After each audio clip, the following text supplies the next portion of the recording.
This isn't your typical courtroom drama. No, today, we're diving into the case of Redmond Jr. versus Patterson, where a $10,000 debt and the paternity of two teenage girls are up for debate. It's an emotional roller coaster, and both parties are clearly on edge. Mr. Redmond, you currently owe more than $10,000 in child support for the defendant's two teenage daughters, LaQuandria Redmond and Kiesha Redmond, who you say are not yours. Is that correct? Yes, Your Honor. Ms. Patterson, you say you are 100% certain that both girls are his daughters, and you cannot wait to prove the truth today. Is that correct? Yes, Your Honor. Mr. Redmond finds himself in court today with a huge claim. He owes over $10,000 in child support for two daughters, LaQuandria and Kiesha, but he's convinced neither of them are actually his. Enter Ms. Patterson. She's certain that these girls are his daughters, and she's more than ready to prove it in front of the judge. And he had his pants down. That is a lie. When I walked into the bathroom, Your Honor, his pants was down, and he quickly tried to pull them up, and That she stood is up. a lie. What? Yes, Your Honor. That is a Is this when lie. you all were dating? Yes, Your Honor. Oh. Here's where things get complicated. Mr. Redmond has been raising the girls for 19 years. He's even served time over unpaid child support totaling over $16,000. But despite all that, he still questions whether they're really his. Ms. Patterson argues back, saying she's always been faithful and that the girls are undoubtedly his. Mr. Redmond, however, insists otherwise, citing several incidents where he caught her being unfaithful. The front people told me where she was at, how to find her location. I went back there to find the location that they told me to go to. Okay. I observed Miss Patterson in the bed with another man. Oh, on top of the man. Really? Yes, ma'am. Wait, so this is you observing? Yes, ma'am.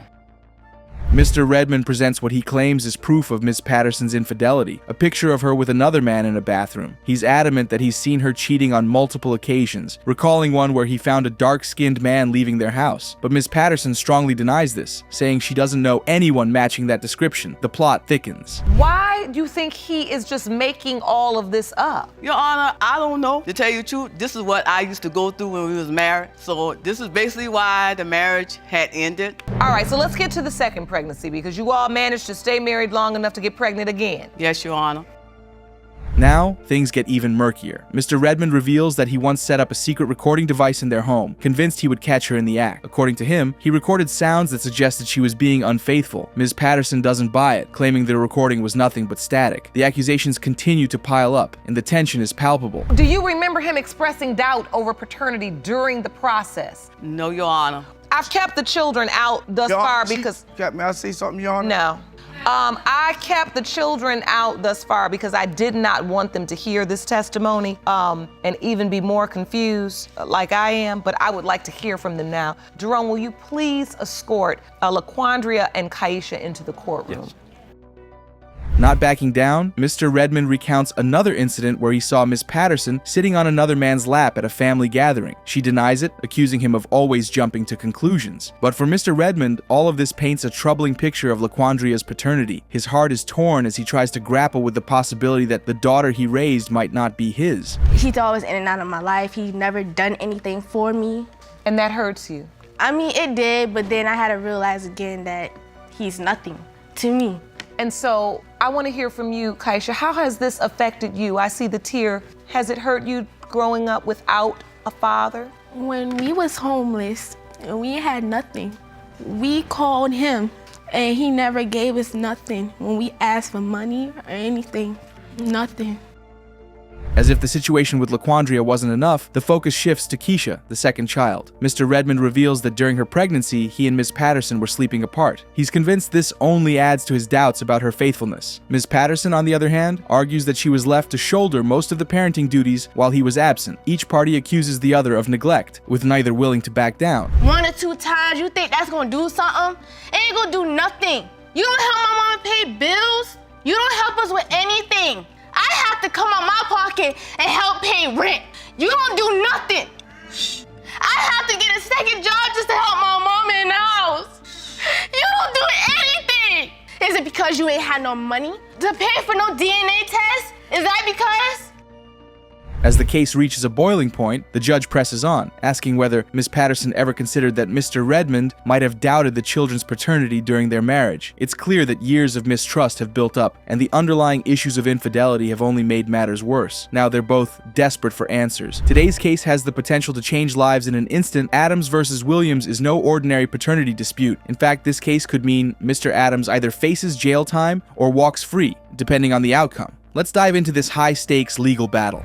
Ms. Adams, you say you're here today regarding a matter of extreme urgency. Now, your son, Mr. Adams, is joining us via satellite from Flint, Michigan, because he's been prohibited by law enforcement from leaving your home state. And you claim he's on the verge of being arrested for back child support, and you're both with us today to prove he's not the father of the defendant's 3-year-old son in an effort to keep him out of jail. Yes. Ms. Adams is in court today with a dire request. She's here because her son, Mr. Adams, is facing the possibility of jail time for unpaid child support on a child he might not even fathered. Mr. Adams, who is joining the proceedings remotely from Flint, Michigan, has legal restrictions preventing him from leaving his state, but he's fighting hard to prove he is not the father of Ms. Williams' 3-year-old son. I mean, no, when we was young at the time, we hooked up on and off, and it just So it was just an on and off thing? Yeah, it was just an on and off thing. So if it wasn't committed during that time, were you also sleeping with other men as well? Yes, ma'am, I was. Without using protection? Yes. All right, so the doubts that Mr. Adams and his mother have, they are valid doubts. Ms. Williams, however, insists that Mr. Adams is the biological father. She believes his legal troubles are self-inflicted and that he's avoided responsibility for the child. Mr. Adams, speaking from afar, confirms that his relationship with Ms. Williams was never serious. He recalls their first meeting at a party and even suggests her behavior made him question her character. The judge, wanting to hear all sides, lets Mr. Adams explain his stance on the paternity. No, Your Honor. Only due to the fact that I was incarcerated, so I didn't receive any court subpoenas, anything, Your Honor. I was incarcerated. So you didn't show up that day and you were deemed the father by default. Ms. Adams? Yes. Tell me how you heard about all of this. My daughter was kind of close to her. They worked together, and I overheard a conversation on the phone. Mr. Adams makes it clear that the relationship with Ms. Williams was casual. Ms. Williams, on the other hand, admits she was not faithful during their time together and had unprotected sex with other men. She originally believed her ex-boyfriend was the father, but later discovered he wasn't. Still, she reached out to Mr. Adams only after needing to name a potential father for state assistance. First off, when I was dancing, the only person that ever watched my kid when I was dancing was my mom, most of the time. You're lying, because you said your mother didn't like you and wouldn't watch the child. I was staying with my mom at the time. My mom would watch my son while I go to work. So now what are you doing for yourself? Right now, I work at Memorial Hermit in Houston, Texas. So you have a job? Yes, I have a job.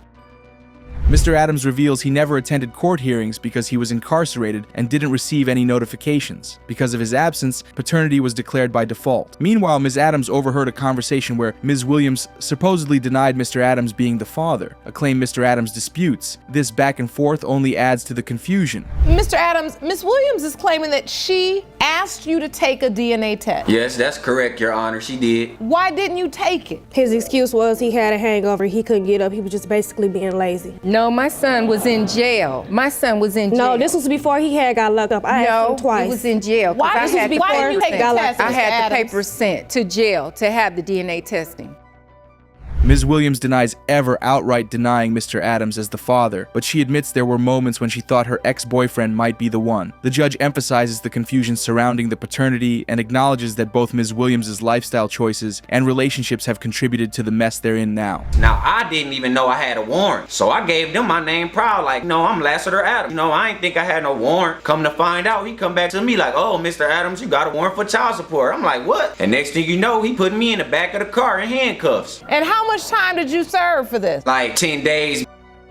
Ms. Williams does seem to be working on improving her life and taking steps to provide for her child. The judge recognizes her efforts, but the questions about paternity remain unresolved. Mr. Adams, however, feels left out of the conversation for so long and now finds himself fighting for clarity on a situation he was barely involved in until it became necessary for child support. These tears, this is about your child, am I correct? This is about my kid. I don't care about how nobody feels. I just want to get this over with. I don't like when people try to make me feel bad about my mistakes or whatever. So what, I did it, but I still was trying to take care of business at the end of the day. It's about my son. It's about my son.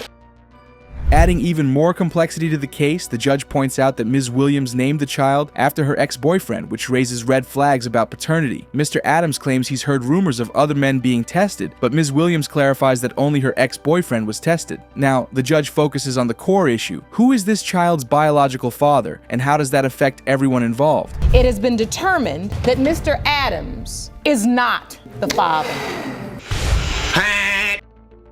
It's clear that emotions are running high and the stakes couldn't be higher. The focus now is on determining the truth and figuring out what happens next for Mr. Adams, Ms. Williams, and most importantly, the child who's caught in the middle of all this. This case is a roller coaster, folks, and it's got all the drama, the doubts, the accusations, and the paternity mystery that will have you on the edge of your seat. Mr. Boykin is denying that he's the father of Ms. Gully's son, Messiah, who is 3 years old. Ms. Gully, on the other hand, is absolutely certain that Mr. Boykin is the only man she slept with during the time she conceived, and she's not backing down from that claim. Mr. Boykin, you claim that your relationship with the defendant was nothing more than a spring fling. You say after disappearing for 9 months, Ms. Gully resurfaced claiming you fathered her son, Messiah Gully. You are certain that this is not your child and plan to prove that in court today. Is that correct? Yes, Your Honor. Mr. Boykin wastes no time claiming that their fling was brief, calling it a summer breeze. They only hooked up a few times, and he says he never even knew Ms. Gully was pregnant, but Ms. Gully's confidence is unwavering. She insists that Mr. Boykin is definitely Messiah's father. The judge digs into their past, and Mr. Boykin admits their relationship was more physical than anything else, with no emotional commitment involved. It wasn't a committed relationship, Mr. Boykin? No, Your Honor. How'd you meet? I met her at the store. Okay. I met her at the store, talked to her a couple times. We ended up having sex a couple times. It was just a sex We thing. exchanged numbers. Oh, you just meet at the store, exchange numbers, then you just had sex? That was it. Yes. At this point, the tension is rising. Mr. Boykin keeps emphasizing that they had unprotected sex, but he insists that he was never told about the pregnancy. Ms. Gully counters, claiming she informed him when she was in the hospital. But Mr. Boykin remembers a different version of events, saying she only called him asking for money. She stopped calling me. I was never there through the pregnancy or none of that. So, wait a minute. You saying through the whole pregnancy, I was never heard there. nothing? Nothing. No. So you didn't even know she was pregnant? He knew because I called him from the hospital. She called me after the day she had the baby in the hospital. As they argue over the timing, the judge points out that the dates could align with the conception window, leaving room for doubt. Ms. Gully sticks to her story, but Mr. Boykin is still in disbelief. He recalls visiting the hospital after Messiah was born, and at that moment, he was sure the baby couldn't be his. Did you finally, after you talked to yourself and you went back and forth, did you finally go up there? Your Honor, yeah, after I got myself together, I went up there. I hold the baby, I was looking at it. Then I looked at her, looking at the baby, looked at her, and I said, no, this ain't my baby. That's how I felt. Things get heated when Ms. Gully says Mr. Boykin was initially open to being a father, but completely denied it after her hospital stay. And when the topic of a DNA test arises, things get even messier. Mr. Boykin claims he wanted to take the test, but Ms. Gully says she returned it and used the money for baby supplies instead. I mean, you have to understand, Miss Boykin. I mean, Miss Gully had just had the baby. How's she going half on a DNA test and all of that, and she's still trying to heal and deal with the baby? Why wouldn't you just say, I want this result, I'm gonna pay for this test as long as you agree to just test the baby? I was trying to do that, Your Honor. In the end, the judge makes it clear that the truth must come out. Both parents are determined to find closure on this, with the future of Messiah's paternity and the responsibilities of parenthood hanging in the balance. Mr. Boykin, you are not the father. Buckle up. The mystery behind Ms. Lepine's paternity is nothing short of shocking. For 30 years, she believed Mr. Lepine was her father until a casual family dinner conversation made her question everything. Now, both Ms. Lepine and Mr. Lepine are here to untangle the truth, and with stakes so high, the outcome could change their lives forever. Ms. Lepine, you say for the past 30 years, you'd always believed the defendant, Mr. Lepine, was your dad. Yes, Your Honor. Then just months ago at a family dinner, you were told by a family member that he's not your biological father. Yes, Your Honor.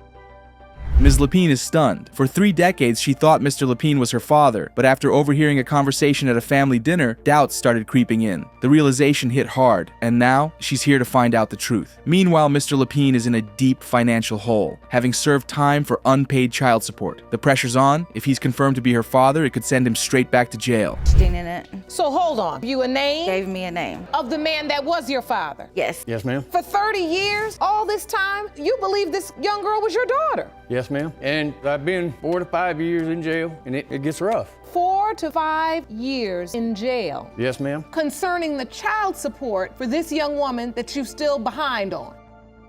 The judge presses Ms. Lapine to relive that moment of doubt, and she explains how family members casually mentioned that she didn't look like her dad. Confused and shocked, she reached out to Mr. Lapine, who admitted that another man was around during the time of her conception, which added fuel to the fire of doubt. So after you learned her mother was pregnant, you went on and married and signed the birth certificate, and you stepped up to be the father. Yes, ma'am. Did you remember her mother being intimate with anybody else during that time? I didn't know then. I was after me and her separated, and other people. Wow. So as you look at Ms. Lapine, do you?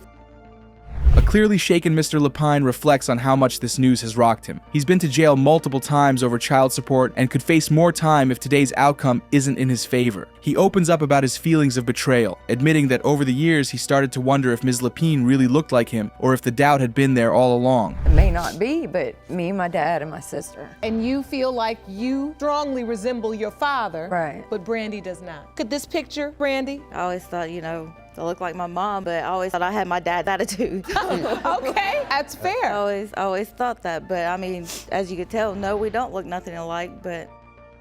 The plot thickens when the judge brings in Ms. Lapine's sister, Jennifer, to testify. She shares how family members have made jokes about paternity in the past, throwing their entire reality into question. Jennifer holds up a family photo, pointing out how much she looks like their dad, while Ms. Lapine doesn't share that same resemblance. The emotional toll on everyone is undeniable. You and her mother broke up. I come home, she come into where I was sitting and told me, I want you to move out. And how old was Ms. Lapine then? How old was your daughter? I just packed my stuff and left. Now I wish I'd never left. So, Mr. Lapine, you have regrets? Yes, ma'am. Because you feel like you let your daughters down? I did let them down, and I'm sorry. I wish I'd never left. I wasn't worried about what their mom had to say. As the case continues, Ms. Lapine reflects on how she always thought she took after her father's personality, even though her looks seemed to align more with her mother's side. Mr. Lapine submits evidence of his long history of paying child support, including records dating back to 1998, and shares the struggles he's faced while constantly being jailed for unpaid support. Mr. Richard Lapine, you are her father. The next result pertains to Brandy. In the case of Lapine versus Lapine, Ms. Lapine, Mr. Richard Lapine is not your biological father.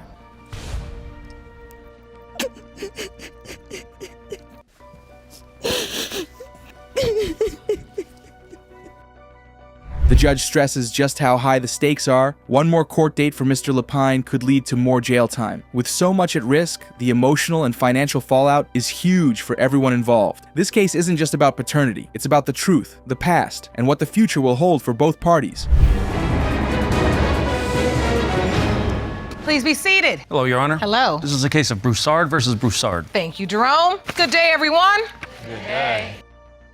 A man pushed to the edge, tired of living a lie, desperate for peace, he stormed into court with one mission: to uncover the shocking truth about his wife's wild betrayal. With explosive evidence that could shatter everything, he demanded a DNA test to end the paternity drama. You won't believe what's coming next. Case hoping the court will grant you a paternity test. Your 1-year marriage to the defendant is on the verge of paternity doubt, and you need this test. You say your husband's of your son and your marriage in shambles. You claim your husband has no reason to deny all of the testimony and determine if there is evidence.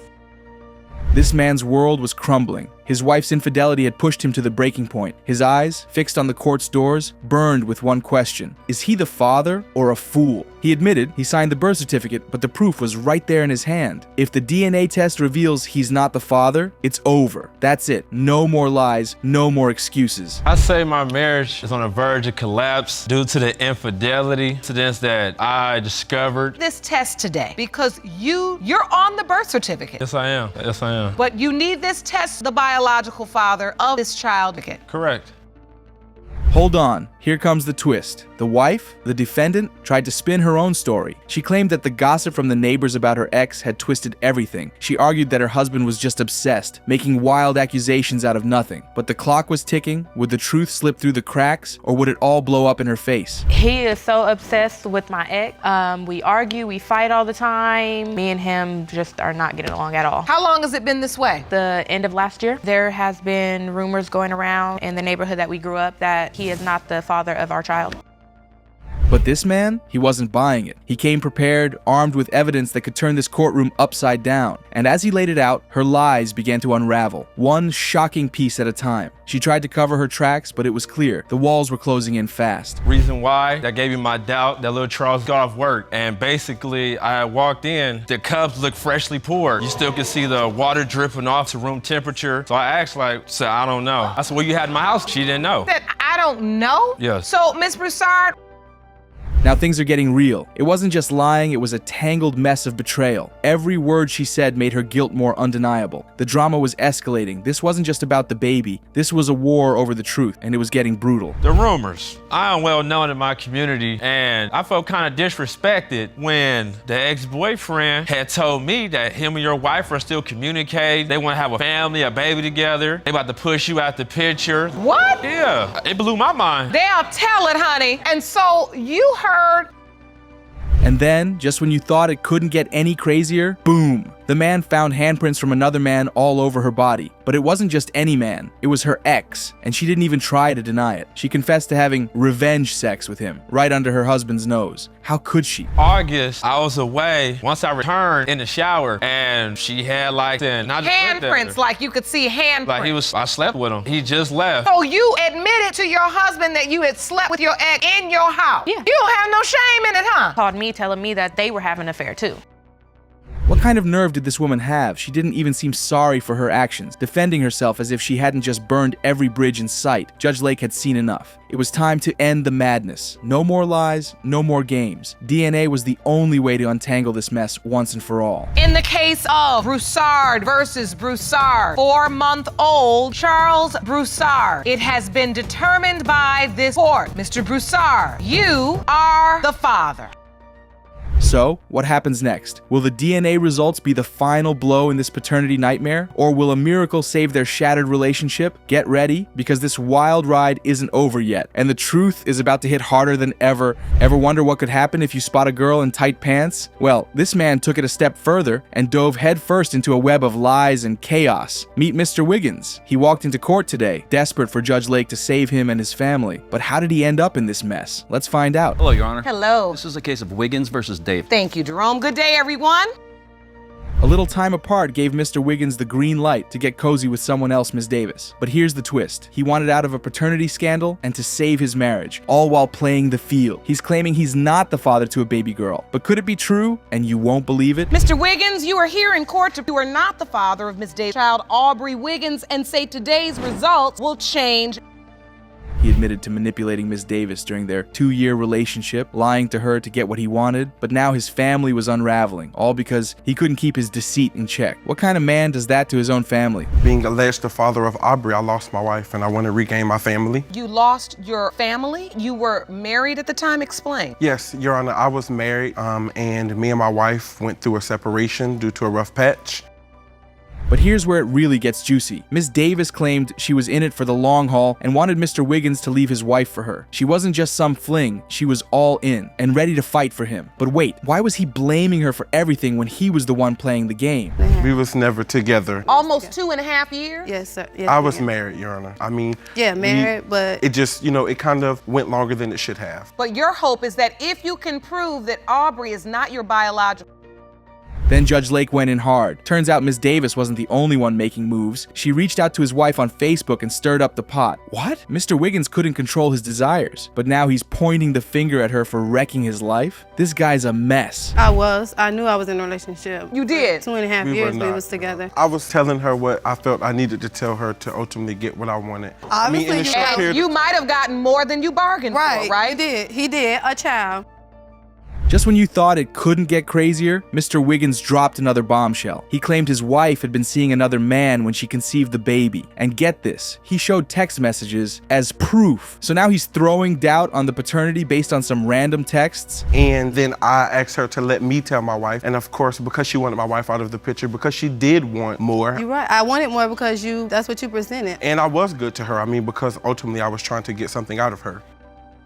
Hold up, it gets even more ridiculous. Mr. Wiggins brought an exhibit into court alleging that Ms. Davis forged his name on the birth certificate, and the way he said she did it, you have to hear it to believe it. But baby mama wasn't having any of it. She shot down his accusations with confidence. Ms. Davis told her that she was pregnant and that she wasn't going anywhere. She inboxed her on Facebook, which caused a lot of havoc in my life. You wasn't gonna be a man. Did it cause the havoc or did you cause the havoc? He did.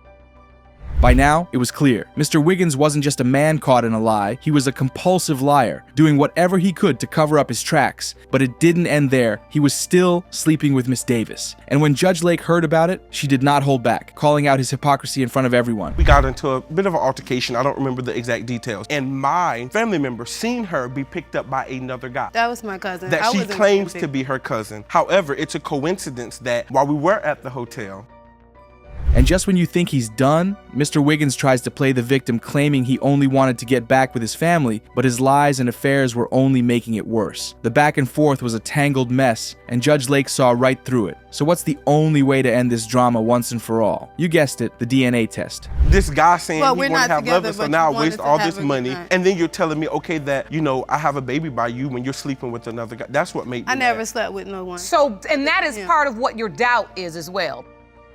The stakes were sky high. Mr. Wiggins wanted to salvage his family, but his unpredictable behavior and shady past weren't helping. It was time for Judge Lake to take control, and the DNA results would either make or break their future. Would the truth finally come out, or would it be a total disaster? Educated enough to know my own birthday. This is the birth certificate. Apparently she knew my name. This is the birth date that's listed on Aubrey's birth certificate. My birthday is November the 9th, 1990. The one this you wrote. Says.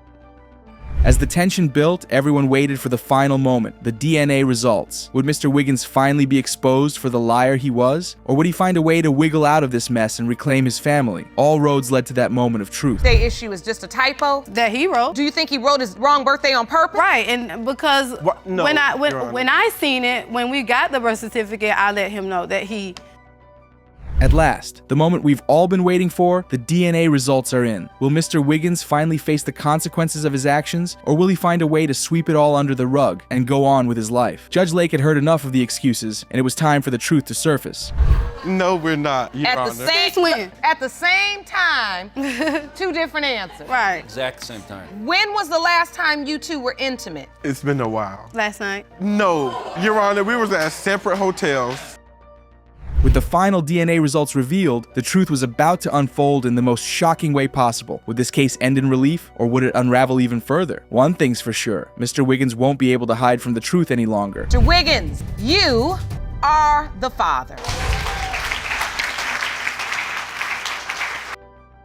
And there you have it, suspense, lies, and betrayal at every corner. Could Mr. Wiggins redeem himself, or was he already too deep in his deception to get back to his family? Let us know what you think. Don't forget to like, comment, and subscribe for more crazy courtroom drama. Until next time.